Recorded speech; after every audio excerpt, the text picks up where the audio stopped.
Bonjour à toutes et à tous et bienvenue dans cette nouvelle vidéo.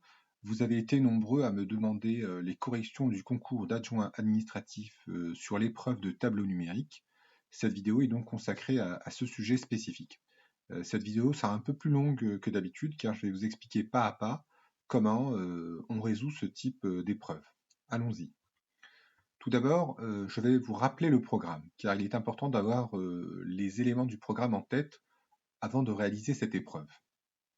L'épreuve de tableau numérique. Eh bien, les candidats doivent, à partir des informations fournies par le sujet, proposer un titre général synthétique et le plus significatif possible des données du tableau. Ensuite, ils doivent tirer clairement et préciser les lignes et les colonnes du tableau. Les données que les candidats doivent porter dans le tableau sont toujours numériques. Certaines peuvent être trouvées directement dans le sujet, sans calcul, et d'autres nécessitent des calculs.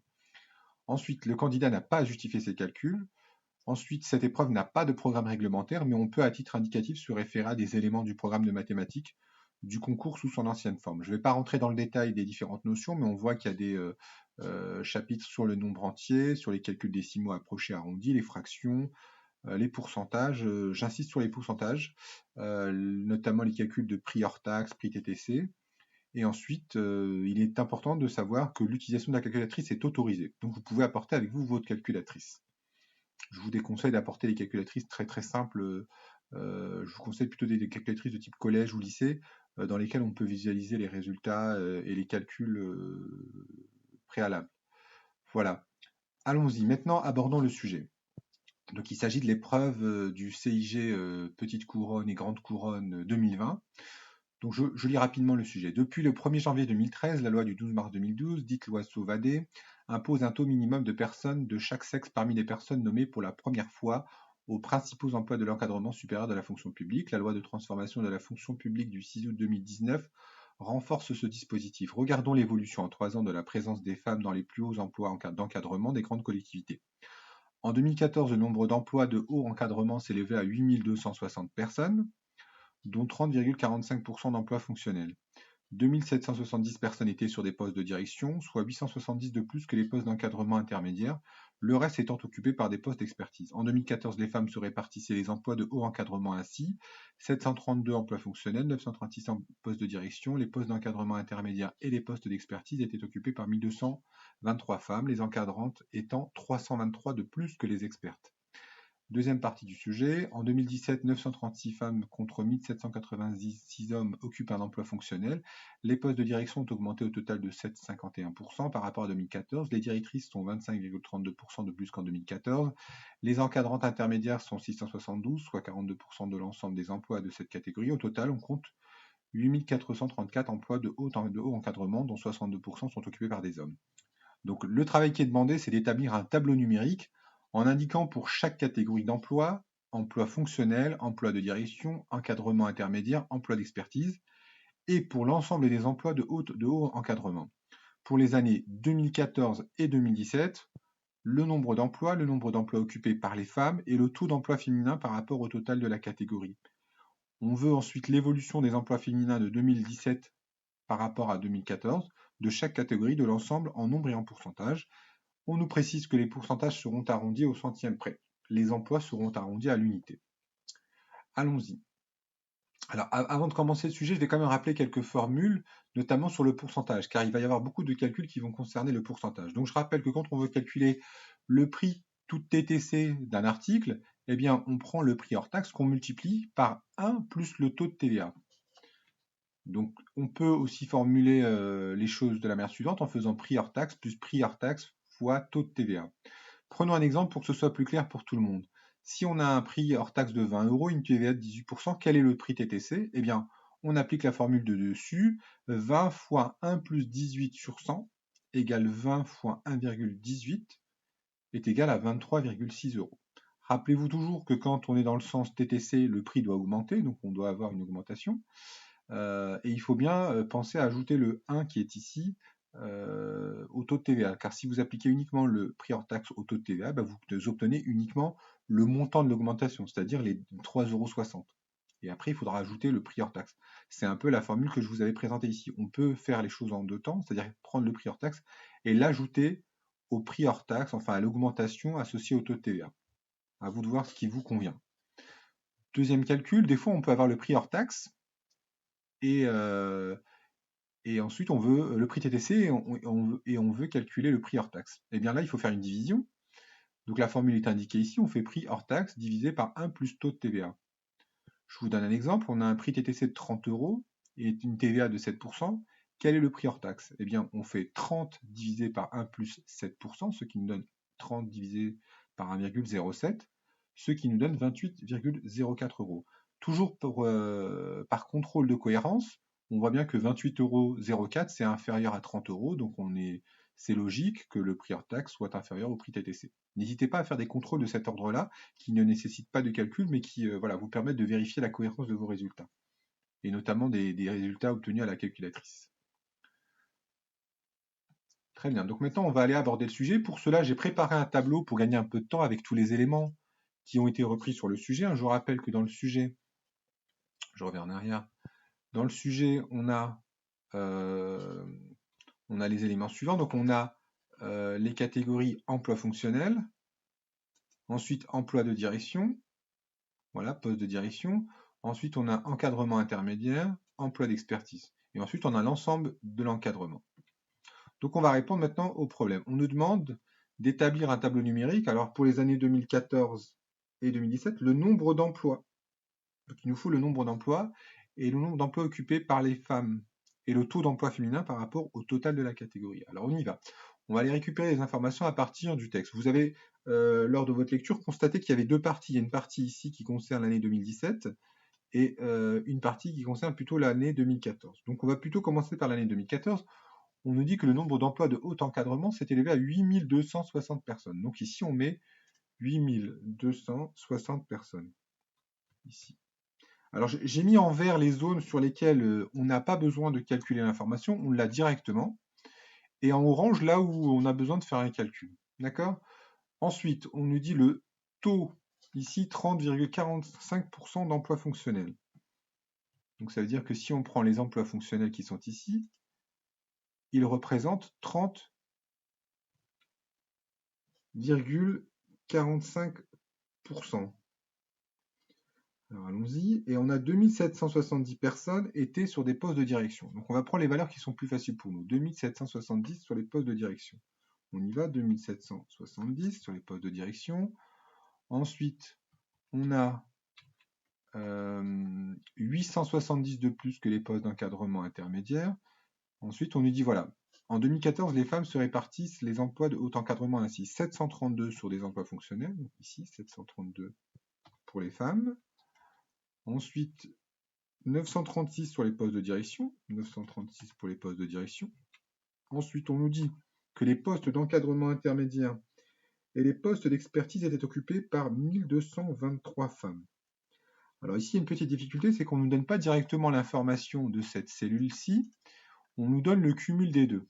On nous dit que le cumul fait 1223. Et on nous précise que les encadrantes étaient de 323 de plus que les expertes. Alors ici, on a un petit calcul, on va dire, mathématique à faire. Et on va le faire ensemble. J'ai fait une petite slide spécifique à ce sujet et je vais vous la montrer. La voici, où en fait on va devoir aborder une équation mathématique pour résoudre cette petite difficulté. C'est pas très compliqué, mais je préfère vous l'illustrer. J'avance, voilà. Donc on nous dit que les postes d'encadrement intermédiaire et les postes d'expertise étaient occupés par 1223 femmes et que les encadrantes étant 323 de plus que les expertes. Alors, si on dit que X est le nombre d'expertes et Y le nombre d'encadrantes, ça nous donne l'équation suivante. X plus Y égale 1223, quand on additionne les deux catégories. Et on nous précise que la catégorie donc des encadrantes sont 323 plus que la catégorie des experts. Donc ça veut dire que Y est égal à X plus 323. Quand on remplace maintenant Y dans l'équation qui est ici par X plus 323, ça nous donne l'équation suivante. X plus 323 égale 1223, ce qui nous donne 2x égale 1223 moins 323, ce qui nous donne 900. Donc x est égal à 900 divisé par 2, et x est égal à 450. Donc x, rappelons-le, c'était le nombre d'experts. Donc on va pouvoir compléter notre tableau, et on a le nombre d'experts qui est égal à 450. Et comme on avait dit que l'encadrement intermédiaire était égal à 450 plus 323, on obtient 773. Et on vérifie, là j'additionne les deux cellules, qu'on a bien 1223 au cumul, d'accord? Donc ce qui nous donne pour l'ensemble de l'encadrement, bien on va faire la somme, hein. Je me permets de faire tous ces calculs sous Excel. On peut les faire très simplement avec une calculatrice. Voilà, comme j'ai pas de calculatrice sous le bras, je fais ça avec Excel. Mais ce sera exactement le même résultat si vous faites avec la calculatrice. Très bien. Du coup, comme on a le nombre d'encadrements, on peut obtenir les taux. Les taux, je rappelle, c'est des divisions, c'est la division de cette cellule, enfin de 732 divisé par cette cellule-là, 936 divisé par celle-ci. D'accord? Donc on continue la lecture du sujet. Je reviens en arrière sur la lecture du sujet. Alors on nous dit que en 2014, le nombre d'emplois de haut encadrement s'est élevé à 8260 personnes, ça c'est bon, dont 30,45% d'emplois fonctionnels. Donc on nous dit que les emplois fonctionnels représentent 30,45%. Donc il faut qu'on mette cette information quelque part. Donc les emplois fonctionnels, c'est ici. Et on sait qu'ils représentent 30,45%. Donc on y va, on fait 8260 fois 30,45%. Voilà, tout simplement. Ça nous donne 2515,17. Alors ce qu'on va faire, c'est qu'on va arrondir cette valeur-là, parce qu'on nous a demandé à l'exercice qu'il fallait arrondir à l'unité, parce qu'autrement, on va se retrouver avec des valeurs... donc je vais mettre 2515 directement à la main. Voilà. Donc du coup, on peut calculer tout de suite le taux. Ici, c'est 732 divisé par 2515. Ça nous donne le taux qui est ici. Ici, je peux aussi calculer 936 divisé par 2770. Ça nous donne 33. Alors ici, on n'a pas le taux. On va devoir trouver comment se débrouiller. Et ici, on n'a pas le taux non plus. Donc allons-y, relisons le sujet. Qu'est-ce qu'on nous dit comme information? On nous dit en plus que en 2014, on regarde sur la deuxième partie, on nous dit qu'en 2014, il y avait 8260 personnes, dont 30% d'emplois fonctionnels. 8270 personnes étaient sur des postes de direction, soit 870 de plus. Donc voilà, on nous dit que sur les postes de direction, voilà une information importante ici, il y avait 2770 personnes, c'est ce qu'on a ici, 2770. Et on nous explique qu'il y en a 870 de plus que les postes d'encadrement intermédiaire. C'est-à-dire que si je fais ça moins 870, je dois trouver cette cellule qui est ici. Donc je fais 2770 moins 870, je vais vérifier, c'est 870. Donc je trouve 1900. Et ensuite, pour trouver cette valeur qui est ici, comme je sais que le total va faire 8260, je fais égal de 8260 moins la somme de 2515 plus 2770 plus 1900, etc. plus 1900. Voilà. Et je trouve 1075. Donc on est bon. Et là, on a nos ratios. Donc ça divisé par ça. Ensuite, ça divisé par ça. Voilà. Et là, on divise ça par ça. Donc on est bon sur les taux d'évolution. On est bon sur le nombre d'emplois. Maintenant, on va s'attacher à l'année 2017. Allons-y.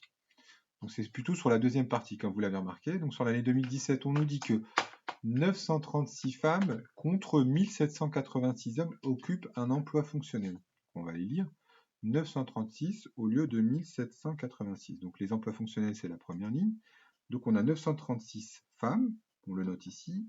Et combien on a au total, hein? Je rappelle que cette cellule, c'est le cumul homme plus femme. Donc on va faire la somme, 936 plus, je vais reprendre le chiffre, c'est 1786. Plus 1786. Voilà. Ensuite, on nous dit quoi? On nous dit les directrices, voilà, les postes de direction ont augmenté de 7,51% par rapport à 2014, ça on va le faire plus tard. Les directrices sont 25,32% de plus qu'en 2014. Les encadrantes intermédiaires sont 672. Donc là, on nous donne l'info. Donc allons prendre les infos les plus faciles à récupérer. Donc on nous donne ici 672 pour les encadrements intermédiaires. Ensuite, on nous dit que au total, on compte 8484 emplois de haut encadrement. Donc ici, on doit avoir 8484. 8484. Et ici, on nous dit, sur l'encadrement intermédiaire, ça représente 42% de l'ensemble. Donc ça veut dire que là, le taux, on le connaît, c'est 42%. D'accord? Donc si on connaît le taux, eh bien, rappelez-vous tout à l'heure, c'est comme si on avait le prix hors taxe, là, le taux de TVA, là, on veut le prix TTC. Donc on fait égal 672 divisé par 42%. Voilà, divisé par 42%. Je vais mettre des parenthèses, comme ça il n'y aura pas de doute. Voilà, ça nous donne 1600. Très bien. Ok, maintenant on va aller faire les opérations un peu plus délicates. On voit que les directrices sont 25% de plus qu'en 2014. C'est-à-dire que si on prend le chiffre de 2014, qui est ici 936, et qu'on le multiplie par 25,32%, eh bien on trouvera le nombre de femmes en 2017. Donc allons-y, on fait 936 fois, donc on a dit 1,25,36%, c'est ça? Alors si on fait que ça, c'est pas bon, parce que ça va nous donner uniquement l'augmentation. Rappelez-vous qu'il faut bien penser à faire 1 plus le taux. 1 plus 25,36%. Voilà, et là on obtient 1173, très bien. Ensuite, on nous dit quoi d'autre? On nous dit que les postes de direction ont augmenté de 7,51% par rapport à 2014. Attention, ici on nous dit les postes de direction, ça veut dire qu'on ne précise pas si ce sont les hommes ou des femmes, donc c'est ce taux qui est ici. On va prendre la valeur de 2014 et on va la multiplier. Donc comme ça a augmenté, on va la multiplier par 1 plus 7,05%. Et ici, si c'est bien cette valeur-là, 7,51. 7,51. Je corrige. 7,51%. Voilà. Ça nous donne 2978. Donc je corrige tout de suite pour faire l'arrondi. 2978. Très bien. 1173. Là, on va écrire 1173 pour éviter les problèmes de cul d'arrondi. Très bien. Donc du coup, là, pour calculer les taux, c'est très simple. On fait ça divisé par ça. Ici, on fait ça divisé par ça. Ici, on a déjà le ratio. Alors, sur l'emploi d'expertise, qu'est-ce qu'on nous a dit sur les emplois d'expertise? On nous dit que les postes d'hommes, les postes de direction. Donc, les emplois d'expertise, on va retrouver effectivement l'information par élimination. Donc, on voit qu'on a le total ici. Toute la somme de cette colonne-là doit faire, plus cette valeur-là, doit faire 8484. Donc, on va faire 8484 moins 2722 plus 2978 plus 1600. Et là, normalement, on obtient 1184. Voilà. Et ça nous donne le nombre d'emplois d'expertise en 2017. Très bien. Donc, du coup, on a le taux de l'encadrement intermédiaire, c'est bon. 672, on l'a noté, soit 42%, ça c'est bon. L'ensemble, au total, 8480 emplois de haut encadrement, ça on l'a noté. Et on nous donne ici que c'est 62% sont occupés par les hommes. D'accord? Donc si 62% sont occupés par les hommes, ça veut dire que eh bien, le reste, le complément, hein, 100 moins 62%, ça nous fait 38%. Donc on a 38% est occupé par les femmes. Et du coup, comme on sait que 38% de cette valeur-là est occupé par des femmes, eh bien, on obtient facilement, on fait 38%, 8484 fois 38%, et ça nous donne 3224. Et comme on a 3224 ici, on va faire le même calcul qu'ici, on va procéder par élimination, on fait 3224 moins la somme de 936 plus 1173 plus 672, ce qui nous donne 443. Voilà. Et le taux ici, on le calcule, on fait 443 divisé par 1184. Donc je fais les calculs de formule hein, pour que ce soit plus simple. Ça nous donne un taux de 37,42%.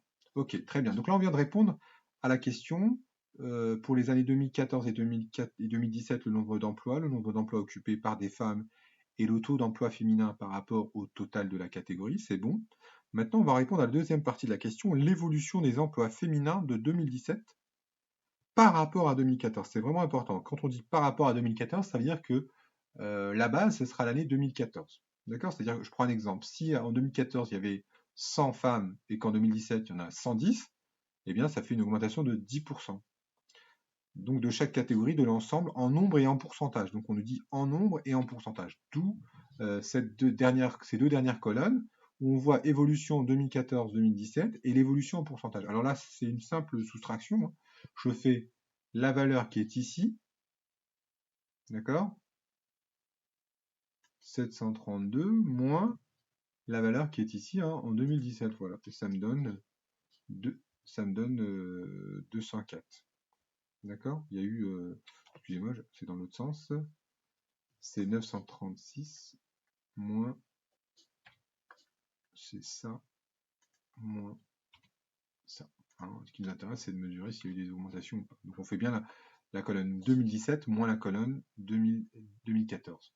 Très, et on fait la même chose avec cette cellule. On fait, je vous montre, hein, on fait 7 cellules moins 7 cellules.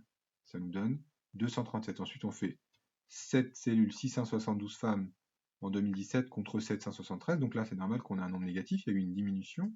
Là, on a 443 moins 450. Voilà. Et ensuite, eh bien là, on va faire la soustraction de E7 moins B7, donc 3224 moins 2891. Ce qui nous donne un pourcentage. Alors pour avoir le pourcentage, on fait valeur écart en 2017 divisé par la valeur en 2014. Donc ça nous fait égal 204 divisé par la valeur en pourcentage sur l'année 2014, c'est-à-dire 732, et ça nous donne 27,87%. On fait la même chose ici, 936 divisé par, excusez-moi, 9173 divisé par 936. Trompé, il faut prendre l'écart, 237, excusez-moi, 237 divisé par 936. Et là, on va faire moins 101 divisé par 773. Ça nous fait une diminution de 13%. Ici, on va faire moins 7. Alors, je ne vois pas pourquoi on trouve moins 7 ici. Je vais juste vérifier. 443, oui, c'est logique. Moins 7. Donc, on va faire égal moins 7 divisé par 450. Et ici, on va prendre les chiffres de l'année 2000. Donc c'est 332. Alors, c'est pas normal qu'on ait un arrondi ici. Ça vient d'où cet arrondi? Il faut le trouver. D'où vient cet arrondi? C'est E7 moins B7. C'est-à-dire que là, on a une valeur qui est arrondie. Donc, on va l'arrondir 3224. Il faut bien mettre 3224. Voilà. Ici, donc, on obtient 333. Et donc, on fait 333 divisé par la valeur en 2014, 2891. 2891. Voilà.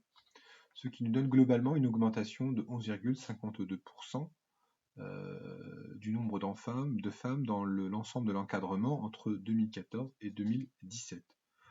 Voilà, c'est fini pour cette correction. J'espère qu'elle a été suffisamment, je passe rapidement, j'espère qu'elle a été très utile pour vous. Je rappelle qu'il s'agissait de la session concours externe, interne et troisième concours du concours d'adjoint administratif territorial de deuxième classe, session 2020, pour la petite couronne et la grande couronne.